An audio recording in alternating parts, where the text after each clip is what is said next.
ဒီလျှို့ဝှက်ချက်3ခုကိုမဖြစ်မနေသိရမှာဆိုတဲ့စကားလုံးကိုအသုံးပြုပေးရမယ်ဒီ hold ဆိုတဲ့စကားလုံးမှာဆိုရင်လည်း3စက္ကန့်အတွင်းမှာလူတွေရက်ကြည့်နိုင်အောင်ကိုမလုပ်နိုင်ဘူးဆိုရင်ကိုဖန်တီးနေတဲ့ဗီဒီယိုတွေကအလဟတာဖြစ်သွားမှာသိကြတယ်ဒါတော့နံပါတ်1တစ်ချက် telling story telling ကိုမပြောတတ်ဘူးဆိုရင်အခု2026နောက်ပိုင်းမှာဗီဒီယိုတွေဖန်တီးတဲ့အခါမှာကိုယ့်ရဲ့ဗီဒီယိုကစိတ်ဝင်စားစရာမကောင်းတဲ့ဗီဒီယိုအဖြစ်သတ်မှတ်ခံရနိုင်တယ်ဒါကြောင့်လို့ကိုကနေပြီးတော့ဗီဒီယိုတွေဖန်တီးတဲ့အခါမှာ story telling ပြောပေးဖို့လည်းလိုအပ်ပါတယ်ဒါတော့နံပါတ်2တစ်ချက် TikTok algorithm ရှစ်အောင်လုပ်ရမယ် TikTok algorithm ရှစ်အောင်လုပ်တယ်ဆိုတာက TikTok မှာကိုဘယ်လောက်ထိနေတာလဲဘယ်လို TikTok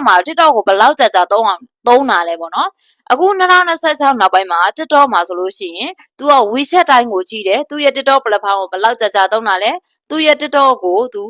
အချိန်ဘယ်လောက်ကြာအောင်သုံးတာလဲဆိုတဲ့အရာတွေကို तू ကလိုက်လံပြီးတော့စစ်ဆေးတယ်ကြည့်တယ်ဒါကြောင့်မို့ TikTok algorithm ရှစ်အောင်လဲလုပ်ဖို့လိုအပ်တယ်တကယ်လို့ကိုကနေတော့ TikTok မှာဗီဒီယိုတွေဖန်တီးနေပြီးတော့ဒီအချက်တွေကိုနားမလည်ဘူးဆိုရင်ကိုဖန်တီးနေတဲ့ content တွေကိုဖန်တီးနေတဲ့ဗီဒီယိုတွေက